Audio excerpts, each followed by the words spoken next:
Hello everyone, সাইডের সঙ্গে তোমাদের সকলকে ওয়েলকাম। তো আমার বার্থডে আমি কি গিফট পেয়েছি সেটাই কিন্তু তোমাদের সাথে আজকে আমি শেয়ার করব। কাট করো। এই দুটো ইয়ারিংস আমি পেয়েছি বর্ষা থেকে। বর্ষা কিন্তু আমার বার্থডে মানে অ্যাডভান্স গিফট আমাকে দিয়ে গেছে এবং দেখো ইয়ারিংস গুলো কতটা মিষ্টি আর কি সুন্দর। তো থ্যাংক ইউ বর্ষা। আমি ইয়ারিংস করতে খুব ভালোবাসি, আমার বন্ধুরা কিন্তু আমাকে বেশিরভাগ ইয়ারিংস গিফট করে। তো এটা আমাকে সুনিতা দিয়েছে, তো সুনিতাকে thank you so much. Sunita দারুণ হয়েছে ইয়ারিংস গুলো। এটা এই গিফটটা দেখো, এটা একদম হ্যান্ড ক্রাফটের ওপর, আর এটা আমাকে আমার খুব পুরনো বন্ধু সুস্মিতা দিয়েছে এবং দেখো অসাধারণ দেখতে। তোমাদের একটু জুম করে দেখাচ্ছি।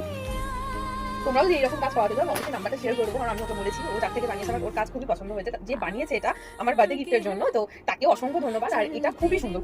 আমার মনে হয় যে বার্থডে আর বার্থডের সাথে কেক এবং কেকের সাথে চকলেটটাও কিন্তু একটা ম্যান্ডেটারি জিনিস। আর এই চকলেটটা আমাকে দিয়েছে হৈমন্তী।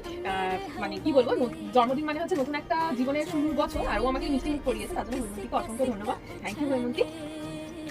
তো অফিস থেকে আমার কিছু গিফট দেওয়া হয়েছে, তো আমি আমার বসের থেকে গিফট রিসিভ করেছি। তো ফার্স্ট অফ অল এই জিনিসটা দেখাতেই হবে, সেটা হচ্ছে একটা কার্ড। আর এই কার্ডের